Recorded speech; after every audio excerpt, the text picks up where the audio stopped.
Kalupunan, mga pinunot kawal, tanghal, ta!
Kalupunan, mga pinunot kawal, baba, ha! Handa, dala, alis. Baba! Ha!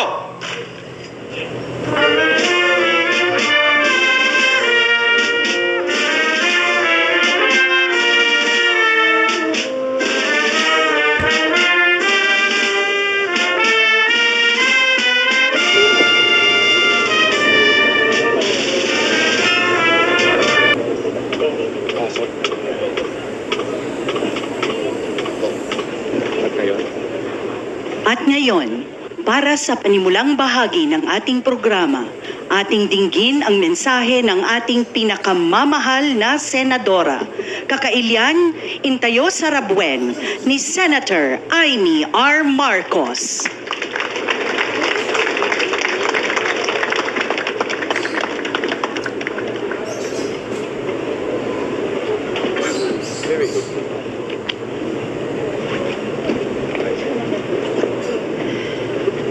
Hagtugaw kayo. Naragsak ka pa nagkasangay mo, tatang ko, Apo Lakay, Apo Presidente, Ferdinand Edralin Marcos. Naimbang nga aldaw ka na kayo amin, kablaawan man, timadaydayaw nga ading ko, President Ferdinand Marcos Jr.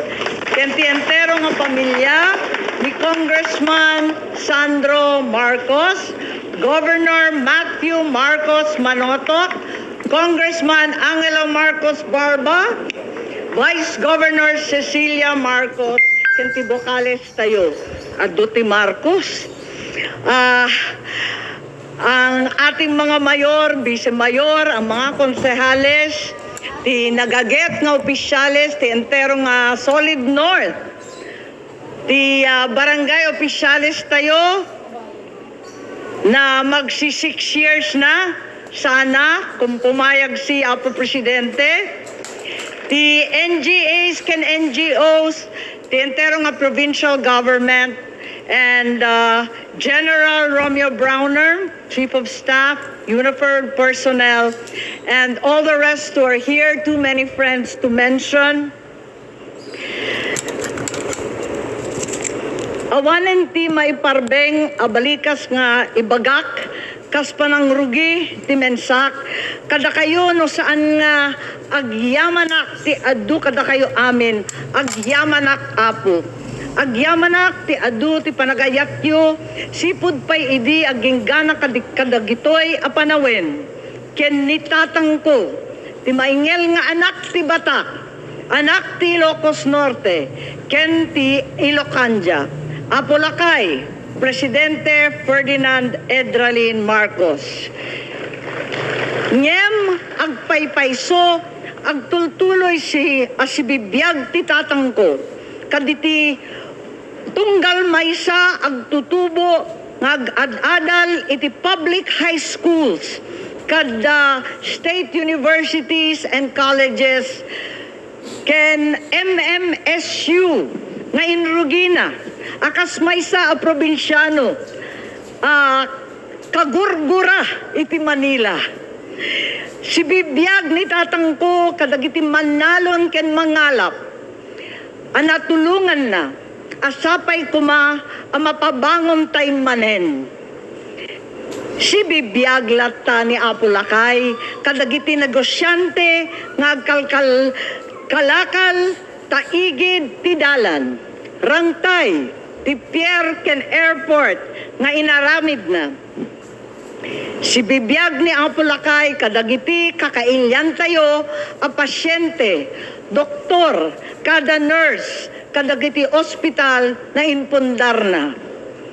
Nang nangruna iti amin, agtultuloy si bibiyag ni Apulakay, ni tatangko, kadagiti puspuso, iti tunggal maysa nga Pilipino, tunggal maysa nga Ilocano, nga iti anaman arinigan rigat ken panang aliw.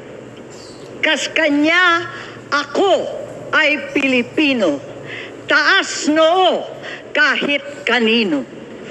Naragsak nga panagkaisang mo tatangko jay langit. Happy birthday Batak, happy birthday Ilocos Norte and the solid North.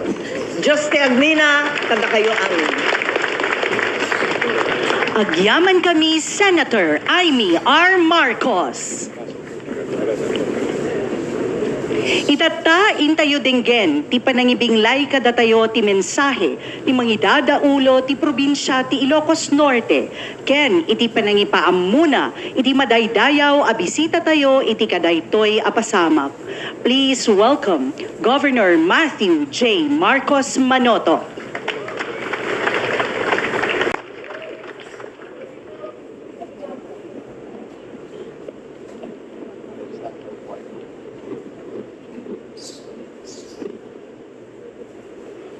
Ay magabigat, Diyos Tiagnina. Of course, allow me to greet all of the officials here this morning. It's our great honor to welcome you here, back home in Batak, Ilocos Norte. His Excellency Ferdinand Marcos Jr., First Lady Lisa Marcos, Congressman Sandro, Simon, and Vincent, our very own Senator Amy Marcos. Welcome back home. Of course, today, thanks to the President, we enjoy a special non-working holiday in Ilocos Norte. But as we enjoy our freedom bestowed upon us by the President, let us be mindful of the reason and the history behind this holiday and our recreation today. Well, for most of our kakailian, not for us who will go around later. May we remember, may we commemorate, and may we honor the legacy of Ferdinand Marcos Sr., President Ferdinand Marcos Sr., an Ilocano who rose from humble beginnings right here, originally, of course, in Sarat, but right here in Batak, to the highest position of the land, and always remembered where he came from, always came home to Batak, and always prioritized the Ilocano. And that is the legacy we together must keep alive, and the ideals that we must live by every day for the rest of our lives, to put first our dear province and, of course, our beloved country. Ladies and gentlemen, it is my distinct honor and pleasure to introduce to you the President of the Republic of the Philippines, His Excellency Ferdinand R. Marcos Jr.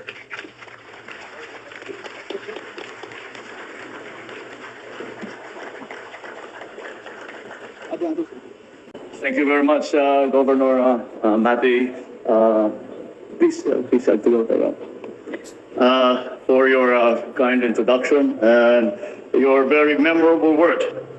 I'd like to greet, of course, Senator Amy, who has, after a long time, has managed to find time to, in her campaign schedule, in her campaign schedule to be with us here today. Ilocos Norte 2nd District Representative Angelo Marcos Barba, Ilocos Norte Vice Governor Cecilia Araneta Marcos, Ilocos Norte 1st District Representative. Up to now, I will tell you the truth, hindi ko masanay-sanay na binabati ko yung anak ko na pero talagang kailangan ng batiin by Congressman eh. So, 1st District Representative Congressman Sandro Marcos, the Chief of Staff of the Armed Forces of the Philippines, General Romeo Browner Jr., the officials and employees and residents of Batak, led by Mayor Alfred Chua. And of course, my greetings would not be complete without greeting our First Lady, First Lady Lisa Araneta Marcos.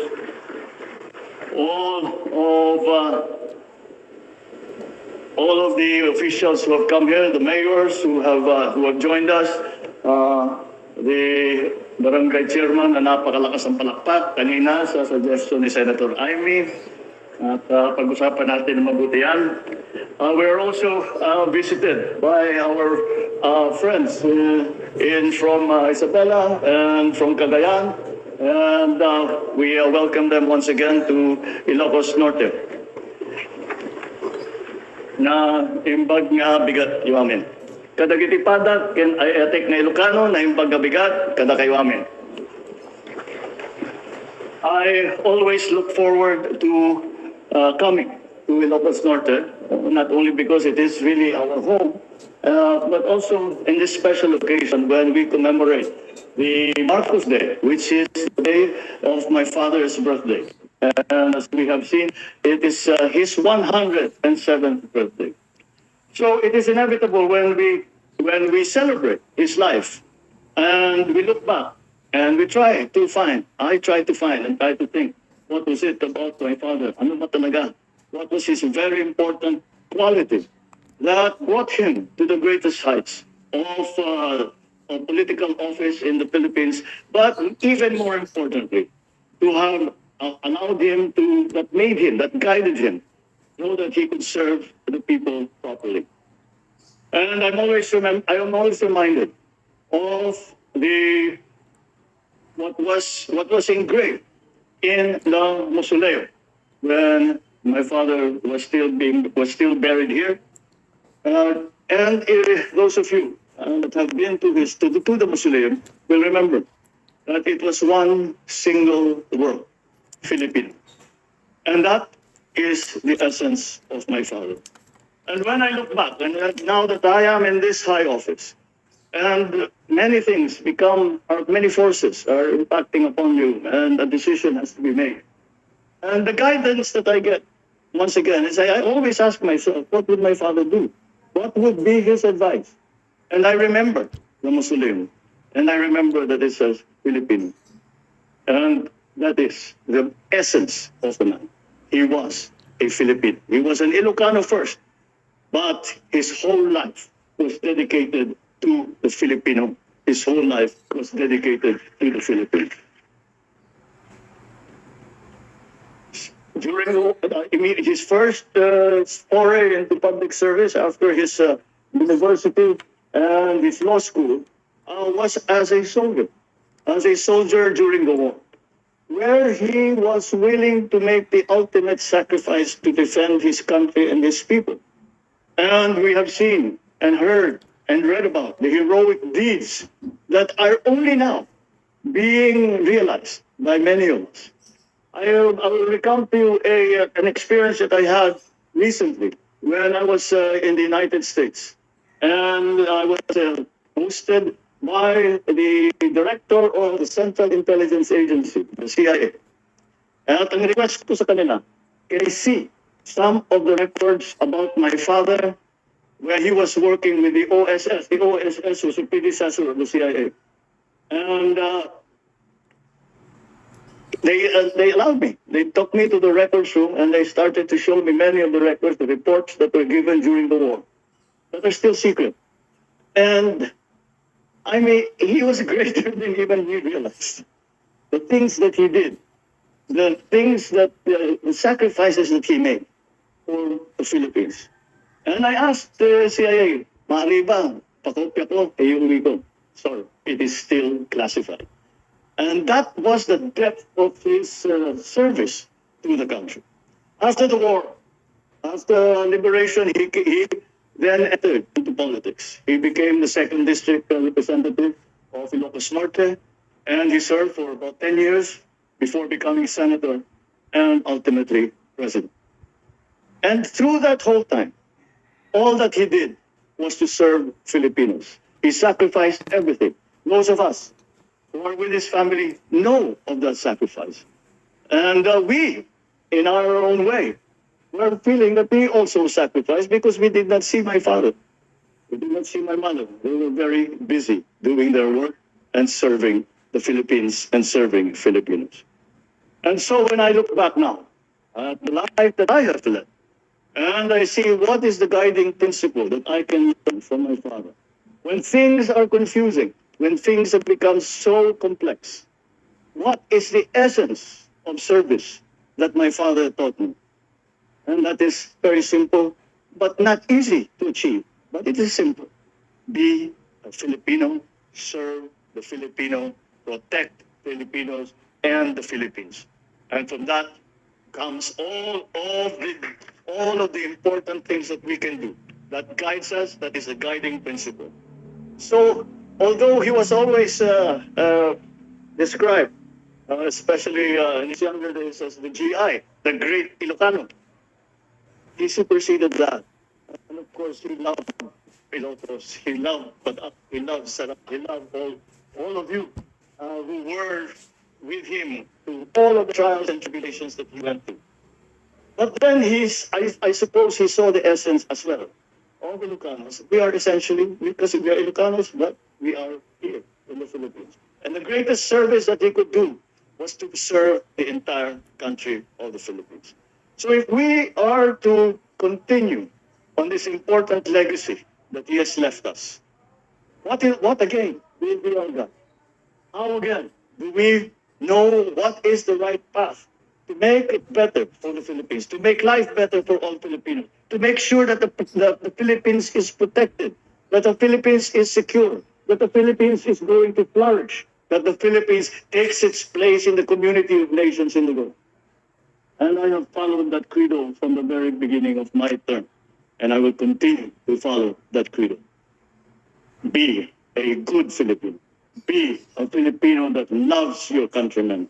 Be a Filipino that loves your country and do everything and sacrifice everything to achieve that purpose, to achieve that goal, that you become a good Filipino and you leave the Philippines a better place than you found it. That is my continuing life. That is the credo that we should live by. And for that, I will be eternally grateful to my dad for the lessons that he taught us, for the values that imbued in our very souls. And that has served us all well.